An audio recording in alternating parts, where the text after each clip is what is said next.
Welcome to this week's edition of the Pete Mezzetti Show. I'm Pete Mezzetti. My guest this evening is Joe DeLong, who's the Executive Director of the Connecticut Conference of Municipalities.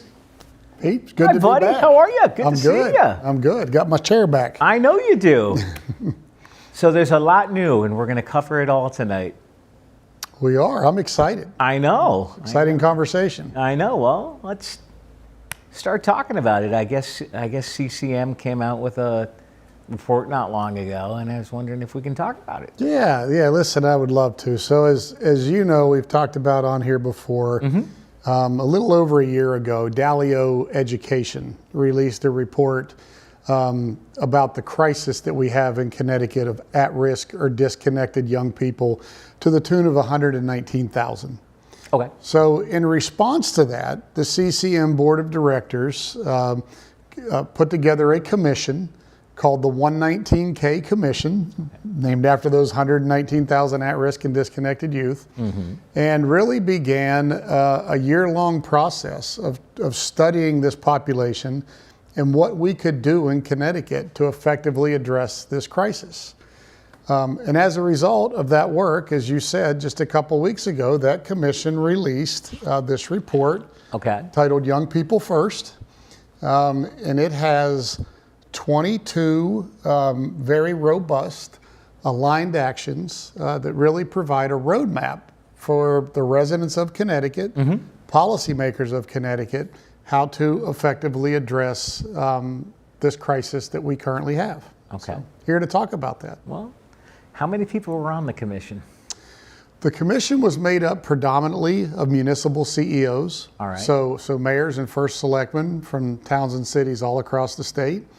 We had representatives of our larger urban communities. We had suburban representation and rural representation. Okay. The commission was completely either bipartisan or nonpartisan, depending upon how you want to look at it. It was made up of Democrats and Republicans and independents. And then there were 3 members of the commission that were not municipal CEOs. One of those members was myself as the CEO of CCM. Andrew Ferguson, who is the co-CEO of Dalio Education, so the person who actually did the study to identify this population. And then a gentleman by the name of Josh Brown. And Josh Brown was our real-life lived experience person. Josh had spent 15 years of his life homeless. He was one of these disconnected young people at one time. He's gone on to be incredibly successful in his life, and now he spends a whole lot of time working with this population, trying to get them on the path that he ultimately got on after going through a series of challenges. So that was the composition of the commission. Okay. And I saw when they had the news conference when the report came out, there were a whole lot of people that were there. Oh, you didn't see them all on camera. Oh, no? In my time doing municipal work, doing government work, I have never seen a more diverse group of people come forward and support a work product. Okay. At the release of this report, we had very robust statements of support come out from the business community, CBIA, the Connecticut Business and Industry Association. Right. And then on the other side of the spectrum, we had the labor unions, in particular the teachers union, that came out with strong statements of support. The superintendents of schools have come out with strong statements of support. We've had several nonprofits come out with strong statements of support. The United Way has come out and supported this. A group called the State School Finance Project that works on school financing has come out and supported it. So we have really we were blessed with a very robust coalition that came out after this work product that was released and said, this is the right thing to do for Connecticut, and we back doing it, and we have to find a way of putting these things in action together. Now that the report has been released and everything is done, what's the next step? Well, there's what we're doing here. Yeah. There's a lot of education to explain to people not just what's in it, but really to go back and explain the why this is important, And so I guess maybe we can begin there. You want to begin with why? Yeah, let's and then we'll get to what? Yeah, we'll get to what after why. But Okay, sure. I think the why is so important because people don't, they sometimes grasp the why of this being we all care about these kids and we need to do more for them, and it's a social issue, Right. which is true. But if your morals don't compel you to act, this is a massive economic issue for the state.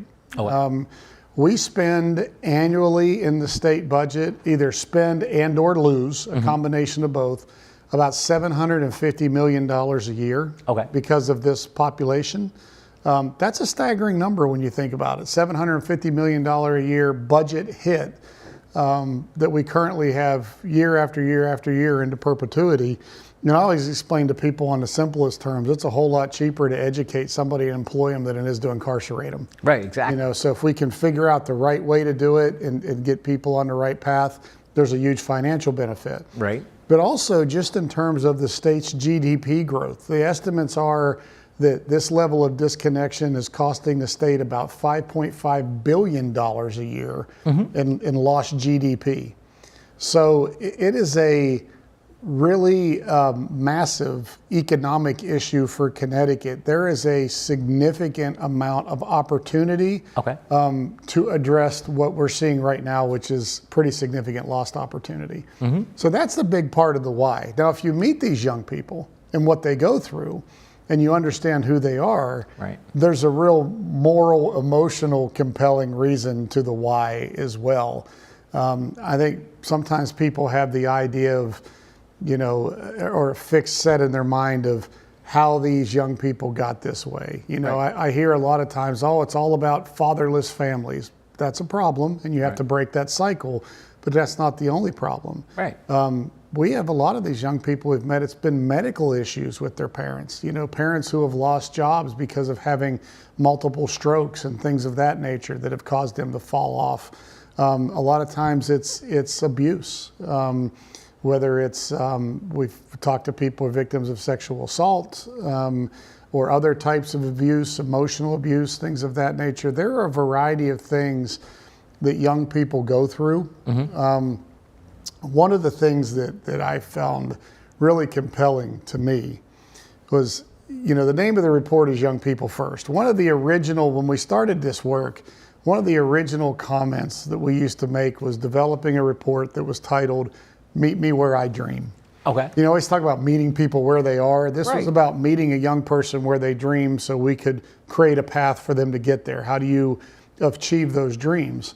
Well, what was so compelling when we went out and met with these young people across the state, we met with about 280 one-on-one total that met this demographic. So many of them didn't have any dreams at all because they didn't dare to dream. They were just trying to get through the obstacle course that is their life to make it to bed at night. Really just survival. They were in, you know, fight or flight mode, a lot of them. And I always say they weren't even trying to get to bed at night. Sometimes they were just getting to put their head down on a sidewalk at night or something else. A lot of them didn't even have a bed to sleep in. But what was really compelling was this idea that we really can't name this Meet Me Where I Dream until we give these young people the opportunity to dream again. And so many of them don't. So that's a lot of the why. Like I said, if you're not compelled morally or socially to deal with it, you should be compelled economically to deal with it because it's a massive hit to Connecticut. So the what? Yes. Right? What? What do we do? How do we address it? Well, first off, I think you should point out that the commission had to have somewhat of a North Star type of goal. You have to know like where you're going. I always say you can get in your car and drive in circles. You need to have a map or an idea of what your destination is. And so the commission put together a very bold plan of reducing that population in half over the next decade. Which otherwise, you know, means putting about 60,000 young people who otherwise would not be back into the workforce, back into being on course to graduate on time, on course to being positive outputs within society as opposed to outputs within society that are in a more undesirable type of way. So that's sort of was the North Star goal, that every decision that the commission made along the way was figuring out how do you get there? How do you put 60,000 of these young people, how do you reduce this number by half over the next decade? And again, they came up with a series of 22 aligned actions. Some of those 22 aligned actions have multiple subsets within them. But the report, in the simplest terms, I like to break it down, really goes into 3 categories. The first one we'll talk about here in a minute, which is filling in the gaps and getting people the supports they need to be successful. Sure. The next part of it is education accountability. How do we put more accountability into our education system? And part of that will include a funding conversation that we can have at some point here. Sure. And then the last part of it is workforce development. How do we transition these people into, or these young folks into careers that not only will set them up for success, right, but in many ways will also break perpetual cycles that we see.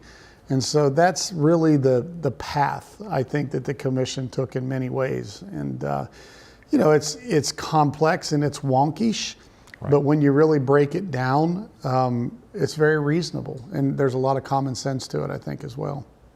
So the first part, the first section of the report, we have a lot of nonprofits, social services groups, and others, sometimes clergy groups, that are trying to do good things in this space. And by the way, with taxpayer dollars, we're funding a lot of them to do that as well. But it's very fragmented.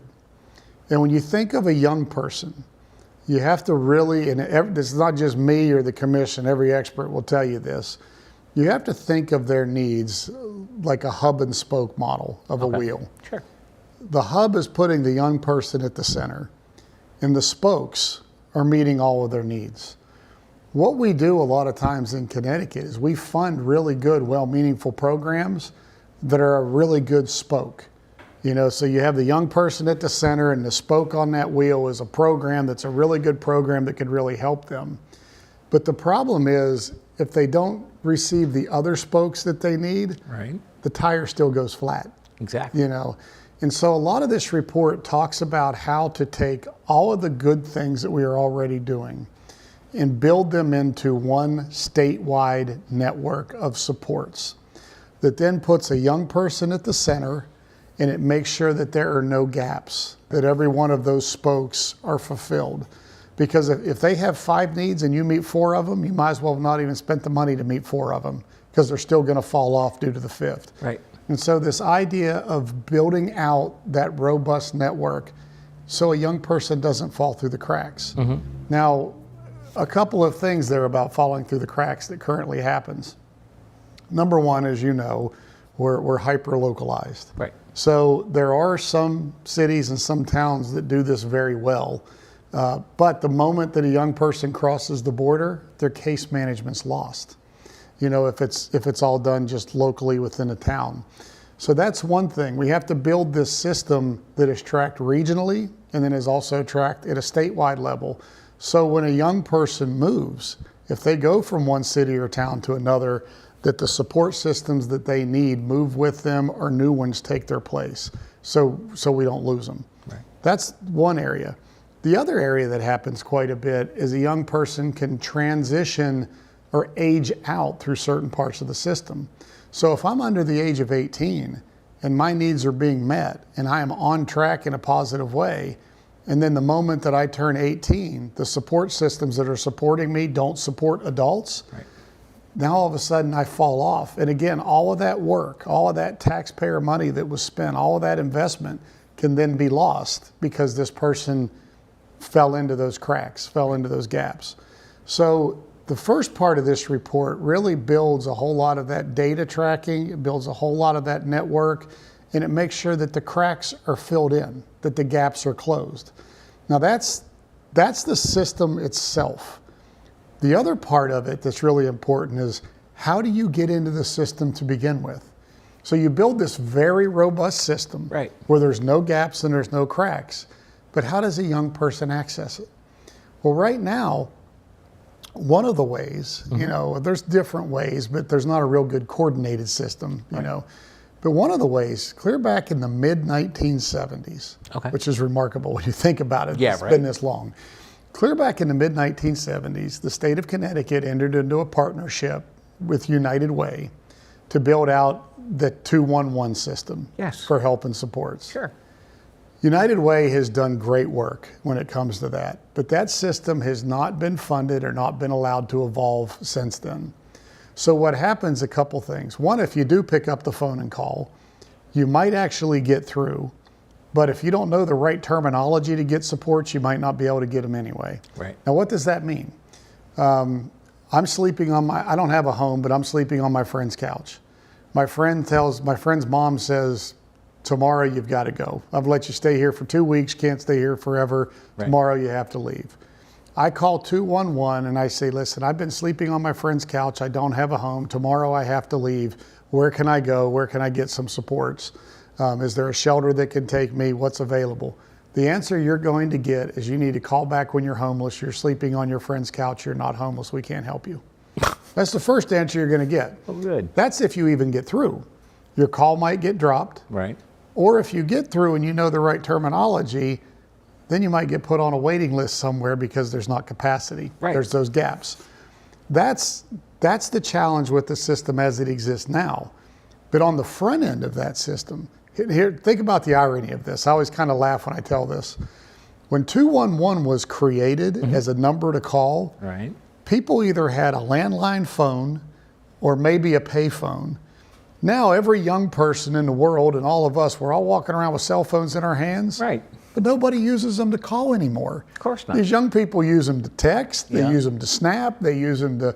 And so when we were meeting with young people and we said, if we build out this network, how do we get you to access it more robustly? How do we get you into the system quicker? And one of the things that we found was that if we would build an app, which young people are all know all Yes. about these apps, if we would build an app for their lives, I'm not even talking about just 211, I mean Right. for their lives. Maybe it says what's going on this weekend in the community. Maybe it has gaming in it that they Right. enjoy, stuff that attracts young people that become a part of their daily lives. And we build the 211 system into the backbone of that app for supports. So now something every day that I use in my hand, and I may not need supports, and all of a sudden something bad happens in my life, Right. and I need support now. I know where to get it because it's right there and something that I've been using every day that's part of my daily life anyway. Exactly. And so at that point, you access those services through that app that are right there at your fingertips. We build out that network so there are no gaps and there are no cracks, and that young person can get the support at their fingertips and then be taken into that system of supports where we can build the hub and spoke model around them and track them for their success. So that really encompasses a whole lot of how the first part of this report is built. The other part of that is, when we talk about the system, that system and that system that you access through the app doesn't just have to be support services like housing or food or mental illness issues. It could be workforce. I'm getting ready to graduate and I don't know where I'm going for a job, and I have this app. This app I can go and access and say, where do I find employment? What's out there? Right. What employment programs can help me? So they can access that. Right. And the other part of it is, the last part of it is in this whole data network, is making sure that our schools are pulled into it. So our schools are collecting data, and data is following a young person through the system. That data is following a young person if they change schools. So when a teacher gets a new student in, they don't just see their transcripts. They don't just see how many days they've been absent or what their disciplinary record is. They see more holistically what the needs of that young person were that were being met, Right. where they came from. So again, keeping them from falling through the cracks and filling in those gaps. So the whole first, basically 3 aligned actions in this report are all about filling in those cracks, getting people access into the system of supports. And here's the brilliant part of it all. Oh boy. Here's the really brilliant part of it all if you're a taxpayer. We fund money and we funnel it down through those who are participating in that network. And we stop using taxpayer money to fund people who just want to go it alone. I want to start a nonprofit that just focuses on this. I just want to be a singular spoke, but I don't want to work with anybody else. That's fine. You go do that. Do great things. Don't do it with taxpayer money. Exactly. Let's put our efforts, and what that does for all of these non-for-profits and these social services and all that, it keeps them from going and spending their capacity, using up their capacity to go to the State House and fight for funding every year. Right. They don't have to fight for funding anymore. No. We fund the network, and that money is distributed out to support the network and fill in those gaps. And we stop wasting taxpayer money on people who maybe have a good idea but aren't bringing a whole lot of return. So. Wow. Yeah. So that's if you want to break this down into pieces, that's like part one. Well, yeah. Let's keep going. So keep going. Okay. So let's shift over into part two. All right. Part two is bringing more accountability into our education system. We weight things. When school systems are held accountable, things are given weights. Right. And a lot of times those weights don't make a whole lot of sense. No. So we will weight like physical education the same as we will weight the ability to read or write at grade level. Mm-hmm. So you think about that. When you graduate, and I was a former athlete, I'm not now. I probably should be fitter than I am, but I do put a price on fitness. I think it's important. Right. But I also think it's probably more important to be able to read and write when you graduate high school than it is to do a push-up. Okay. I think you probably are more set for success if you could read or write and have those basic skills than if you can do a push-up or sit-up. So we have to look at how we weight those things. And then we have to look at, we really are in a race to graduation with young people as a school system, as a K through 12 school system. Once they graduate, you know what we do? That's exactly. it. We're done. We don't wait at all of them having a post K through 12 plan or a post-graduation plan. Okay. We should require school systems when they work with young people to have a plan that they've worked through with that young person. And that young person may deviate from that plan. We all deviate. Right. I never thought when I was young this is what I was going to be doing. No. But we have to help them know what their next step is after graduation. If it's higher ed, if it's a 4-year university, fine, that's great, but it's not for everybody. Right. If it's a trade school, fine, that's great, but it's not for everybody. Some of these young people should be coming up through high school and being prepared for the skills to move right into the workforce because that's what they plan to do. Right. And so we have to develop those skills appropriately, and we have to have that plan in place for them so they're not lost when they graduate. For 12 years, somebody's been coming and getting me and trying to get me to school and putting me in a classroom, and now all of a sudden they handed me a diploma and all of those people are out of my life and I have no idea where I go now. Exactly. We need to change that. That's very important for these young people to be successful. And so there's a lot of recommendations in there on that accountability piece. The other thing we need to do is we need to look at the stuff that we've been doing for years that doesn't work. We have these alliance districts in Connecticut. They were created, I think, maybe back in 2012. The idea is that if you become an alliance district for these underperforming districts, you should never be one for more than 5 years because there's going to be a plan in place to get you back on track, and we funnel all this money into them and all these supports. Well, only one school that was ever named an alliance district came off the list. Every year we add more. Right. Their graduation rates have not improved. Their performance rates have not improved. They're very challenged. They continue to be very challenged. And what they have become, frankly, is an exercise in compliance, where the alliance district has somebody who fills out a bunch of paperwork and forms and it sends it uphill to the Department of Education, and the Department of Education looks at those forms and fills out some more and makes some recommendations and pushes it downhill. And we're spending all of this time and all of this effort pushing paper uphill, downhill, now for well over a decade with no positive results. We have a commissioners network set up for the 25 lowest performing schools and how to spend money and how to get them back on track. Hasn't worked. It hasn't worked. The outcomes of it have not been good. But yet we see outcomes at a national level. We have the data that understand models that do work. Community school type models work. where you're actually bringing the unique services and supports that these young people in alliance districts and in the commissioners network need on a daily basis. And you're providing those to them through the school system in order to keep them actively involved and engaged. Those models work. So what we're saying is these things we've been doing that are low performers, that we're spending taxpayer dollars on it, Right. just stop. Just stop. Like, stop throwing good money after bad, and let's start reinvesting. We don't want to take the money out of it necessarily, but let's start reinvesting that money in a different way that has proven outcomes in other areas, as opposed to continuing to do the things that we've done that have not been effective. So that's a big area of this report as well, in terms of reimagining the way that we invest in these populations in a more productive way. Would you mind sticking around for another segment? Be glad to. All right, Thank we'll be right back. Finding a reputable business shouldn't require luck or chance. But how can you tell who you can trust? Pro tip: the BBB connects people with businesses they can trust. So think of the BBB as the better. Check with the BBB first, because better businesses are honest and commit to high ethical standards bureau. That's why they're better.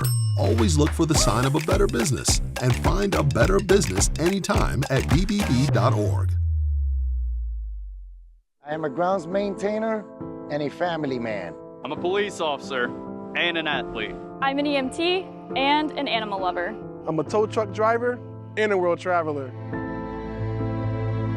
We all have a life outside of work. And we don't want to lose it. So when you see our vehicles on the side of the road, Slow down and move over. Slow down and move over. It's the law. and it can save a life. Welcome back to this week's edition of the Pete Mezzetti Show. I'm Pete Mezzetti, sitting here with Joe DeLong from the Connecticut Conference of Municipalities. Welcome back, sir. Thank you, Pete. Yeah. Thanks, Joe. We had a good first half of the hour. I know. Now we got another half hour to fill. So let's continue with the report. Yeah, I mean, for those who were tuned in, we spent the first half hour talking about the first couple sections of this report. Right. That had to do with building out the network of services for young people. That had to do with bringing more accountability into our school systems. The other thing that we didn't touch on the education accountability piece that I think is really important is having more choice in our graduation standards. We have become very rigid. And so what happens is, if you have a young person whose school's not working for them because it just doesn't align with the things that work for them, and we take them out of a regular school and we put them in an alternative school or something like that, well, they're still trying to meet the same graduation standards that are very rigid. We need to have more flexibility for choice to keep people engaged in the things that they're interested in, where they could go on to successful careers in life. And so we're taking a hard look at that. We'll loop back around and we'll come back to the last part on education that's so very important. It's kind of standalone, which is the education funding. But then the report shifts into a series of recommendations about workforce. We have all of these young people who are disconnected from employment, and we have all of these job openings in the state. It just seems crazy, and not all of these job openings are high-skilled jobs. A lot of them are very entry-level type positions. But here's what I found that was so incredibly striking, was that when we went and we met with, there's different levels of disconnection. There's just at-risk kids, there's moderately disconnected, and then there's the very severely disconnected who probably have not graduated, don't have a job, and some of them may be incarcerated or, When we went and met with the young people who had entered the criminal justice system, one thing that we heard over and over again, which I was not expecting, which is strange because, as you know, I used to run a statewide jail and prison system, so I've done this work before. That's right. But one of the things that the young people in Connecticut told us in a very uncoordinated manner, because we're all over the state doing this, was that there was a tipping point where I wanted a job. I wanted to put food on the table. I wanted to put a roof over my head. I wanted opportunity for me or my little brother or my little sister that I was taking care of. And I reached out to a workforce development program and I was turned away. Or there wasn't enough capacity. They were full. They didn't have a spot. And ultimately, that's when I turned to the streets. And once I turned to the streets, there was no turning back. I didn't realize when I made that decision to go do something to put gas in a car or food on the table or a roof over the head, that it would be a downward spiral that I couldn't get out of. Right. And so that also indicated, I think, to the commission, this very important need to make sure that we were creating a workforce path for young people. So we want the schools to kind of require, as part of their measurement, where a young person, what the plan is for a young person to go after 12th grade, so we're not just washing our hands of them. Right. But we also want to build out on some very good, very robust, and very successful workforce programs that exist in Connecticut that are just massively underfunded. You know, a lot of this is about taking the things that we do and are doing well and just bringing them to a larger capacity. And in doing so, everybody says, well, there's a cost to that. The cost is greater to not do it. That's what people have to understand. The cost of action pales in comparison to the continued cost of inaction. And I think that's one of the things that we're really making sure that we work within communities, within legislators, and within others to look at that from a very real number perspective. You know, if I say to you, Pete, give me $20, you might say, oh, I'll give you $20. Right. If I say, Pete, you give me $20 and I'm going to hand you back a 50, I mean, how long do I have to wait for that 50? You've enticed me now. How does this work? Yeah, what is right. that? And that's really how a lot of this works.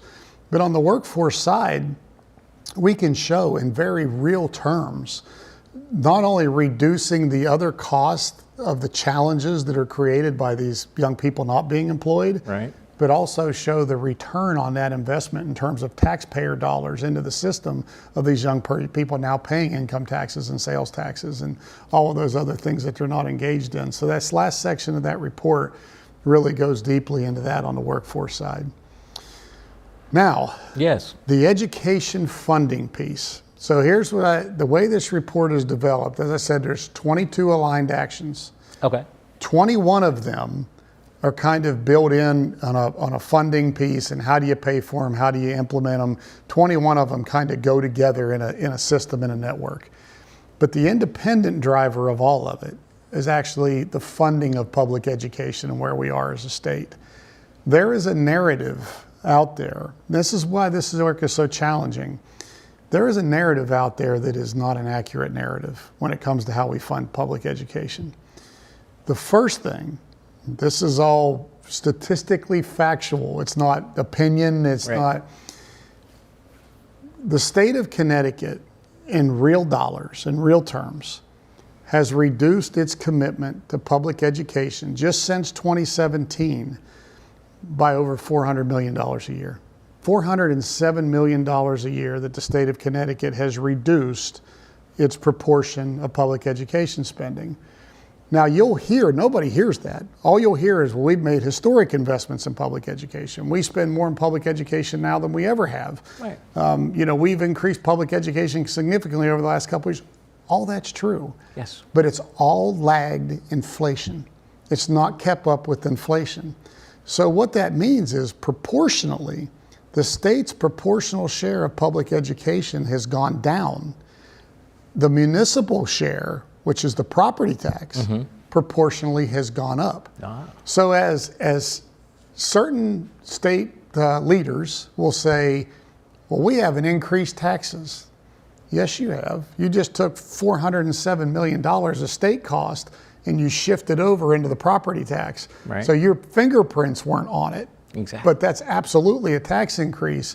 And it also makes these problems worse. And the reason why it makes these problems worse is the areas with the highest needs also have the lowest property tax base. Aha. So you're disproportionately hitting urban communities. You're disproportionately hitting all of the small rural communities up and down the 395 corridor, where there is a massive amount of poverty and disconnection and not a real strong tax base. Right. But as the state reduces its proportional share, you're asking those small rural communities to pick up the slack, which, you know, is not sustainable. They simply cannot do it.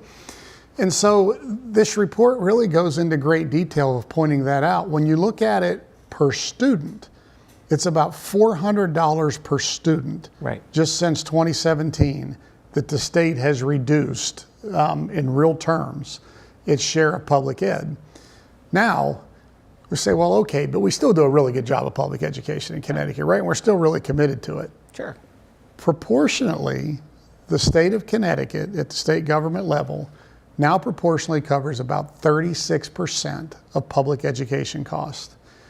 That puts us in the lowest quarter of states across the country, Okay. 36%. Most of our surrounding states are anywhere from like 42 to 45%. That is a significant difference. So the state policymakers have made the policy decision that to fund education at a much lower rate than what our neighbors do or the rest of the country does, and rely on local property taxes to make up the difference, which then creates these massive inequities within the system and raises everybody's property taxes, which also leads to challenges with home ownership. You know, there's a whole lot of other things that come out of pushing things into the most regressive part of our tax code. The benefit is standing up behind a podium and saying, look at me, I haven't raised taxes. The downside of it is you force tax increases someplace else in the most regressive area. So what the report does is it really talks about that formula, and it does a couple of things. Number one, when the ECS, which is the Education Cost Sharing Formula, Okay. when it was put into place, the ECS had a foundational cost. You know, you put weights against that foundation for different things, but you have a foundational cost of what the state determined that it costs as the foundation to educate a young person. Right. That foundational cost was put into place in 2013. Guess how many times that foundational cost has been increased since 2013? How many? 0. Really? State policy has essentially said that it costs the same amount of money, or will cost the same amount of money in 2025 to educate a young person as it cost in 2013. That's absurd. That's just absurd. So, and then you have these different areas where you have to create a weighting, you know, a weight against that foundation, a weight of, you know, high needs areas, economically disadvantaged, high level of English language learners, high level of special, I'm going to butcher, we're not supposed to say special education anymore. We're supposed, there's another term, but essentially what we used to call like the special education kids, students with disabilities. I'm sorry, I was really struggling to get that, but that weighting. So what the commission came up with was they came up with a plan that creates a different weighting in all of those areas and raises that foundational base a little bit. Here's the interesting part of that. Where the commission, on the Young People First, where the 119K commission ultimately fell, was a new ECS formula that would increase state spending by $545 million a year.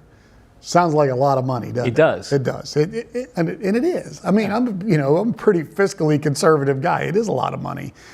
However, to put it into perspective, if all the state had done was adjust the base for inflation since 2013, the number they determined in 2013 to be the right base, changed none of the weights or anything else. All they did was just adjust the base every year in line with inflation. The state would be paying well over $800 million a year more now. Really? If all they did was adjust that base for inflation since 2017, so forget about 2013 up to 17, if all they did was adjust that base for inflation just since 2017, the state would be paying like $607 million more a year now. So that $545 million is not a big number, considering that it doesn't even eat all the way into the underfunding that the state has done by not making inflationary adjustments to a formula that, oh, by the way, when they put it in place in 2013, one of the guarantees was that it would adjust for inflation over time. Really? And again, it hasn't adjusted for inflation in almost, in over a decade. Wow. You know, so that's a very, very critical component of this as well, that we as a state have to start committing to these young people at the same level that other states all across the country do, if we want to eat into this problem. But again, these numbers that I've just thrown at you, Yeah. they still don't make up the $750 million a year that we're losing in lost tax revenue and additional costs by allowing these young people to become disconnected and fall off. So it's still, even with the investments that need to be made, Right. those investments still bring a positive economic return if they're made. Wow. So a lot there. Yeah. I think the final thing that the report does, Yes. that I won't, go into tremendous detail about, but I think is important. It also recognizes there's some other states like Illinois that has this Chicago Crime Lab, and there's some different names for different ones.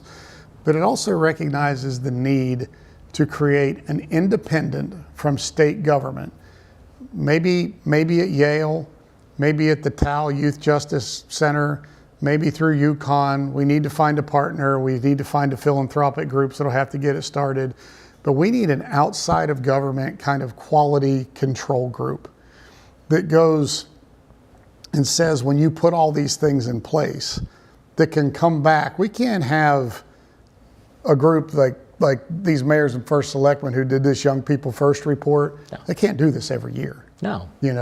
But we need that outside quality control group that every single year, that doesn't have a tie to somebody that wants the report to look a certain way, can come back and give us the measurements against all these things and say what's working, what is not working, so we don't have to do like we're doing with Alliance Districts and the Commissioners Network and wait 14 years to recommend that we pivot.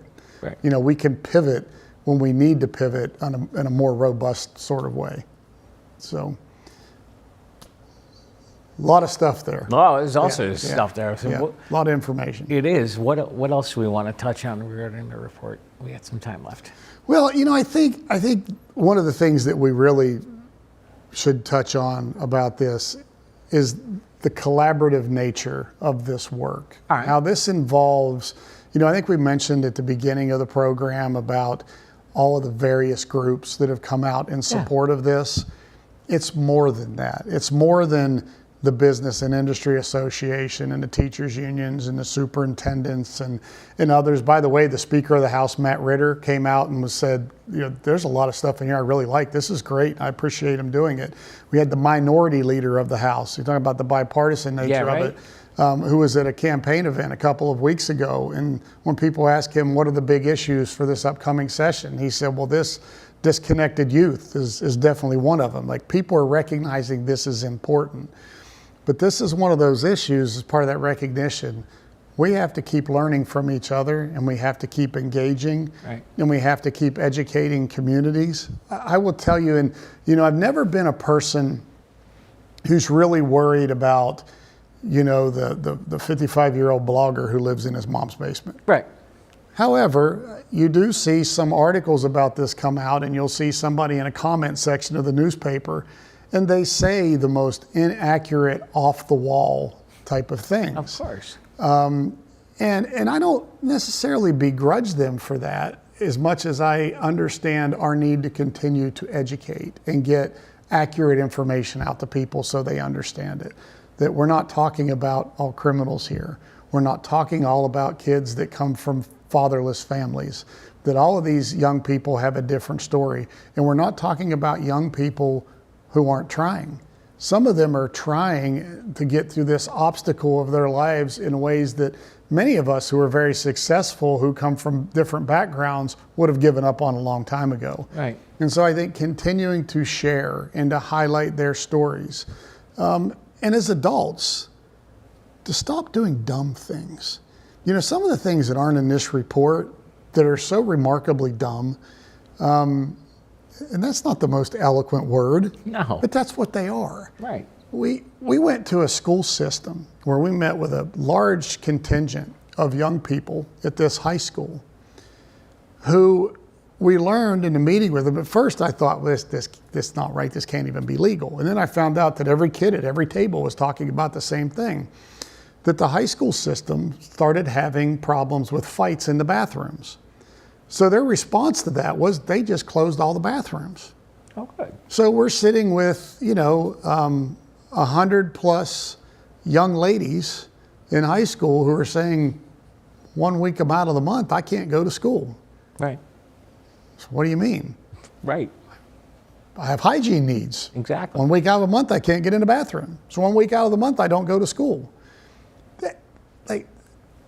I would have never even dreamed doing this work that would happen in this day and age, that we're literally having kids who are falling off track and who aren't going to graduate on time because somewhere along the line, some adult genius decided it made their life easier to close bathrooms in the schools than to create some type of level of monitoring to make sure fights weren't going on in there. Exactly.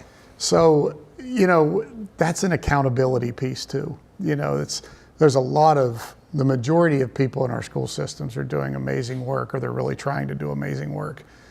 But we can't ignore those stories either, where we're sitting there looking a bunch of young people in the eye who are saying, yeah, I'm doing everything I can. I'm going to after school programs. I'm engaged in my police activity league. I'm trying to stay off the streets. Oh, but 1 week out of the month, I can't go to school because I have to have a bathroom. Exactly. And so I think those are things we have to continue to do too, is to work and to engage. Your buddy, Brian O'Connor, our head lobbyist. Brian's always wondered if I want to bring him up. Brian O'Connor's got his work cut out for him. He does. Brian works under that building. And, a lot of times it's your vote counting, your vote counting of who are my fours, who are my...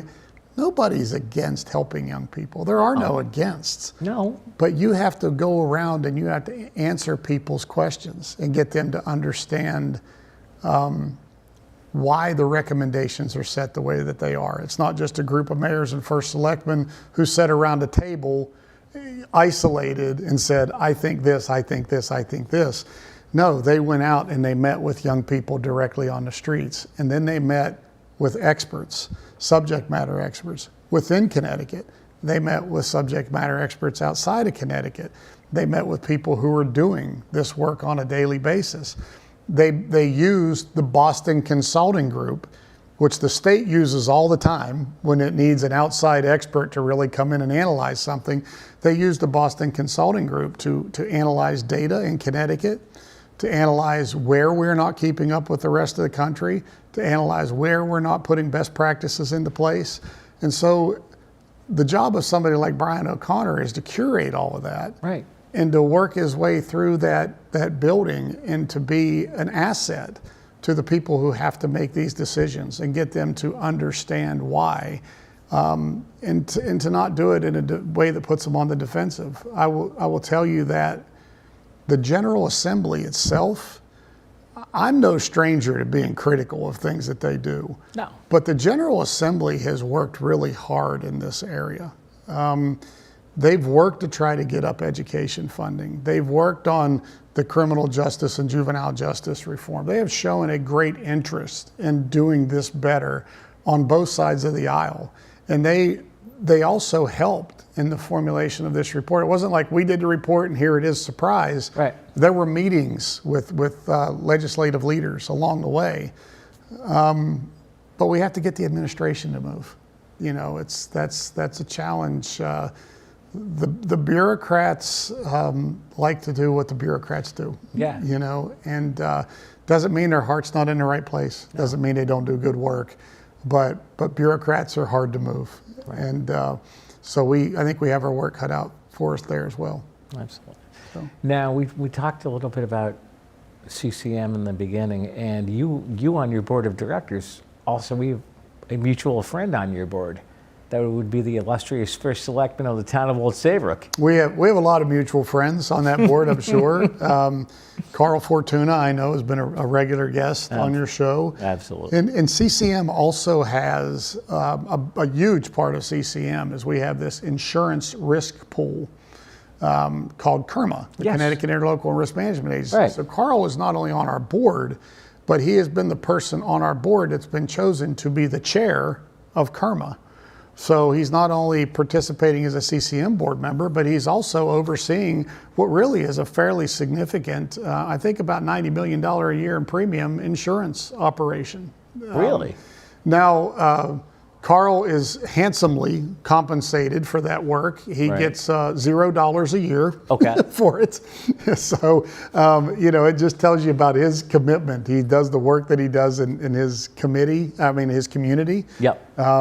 Serves on the CCM board and then serves as the chairman of the KERMA board. Right. And all he gets out of it is a drive to another part of the state on his own dime Yeah, every right. once in a while and sitting through multiple hours of meetings. But he's remarkable. He really is. I think a friend to everyone who's Oh, yeah. who's come across and had to meet with him. Oh, yeah. Or work with him. Now, how long have you been with CCM? I started, it's always funny to say this, I started on April Fool's Day, kind of tells you something, Yeah, exactly. of 2015.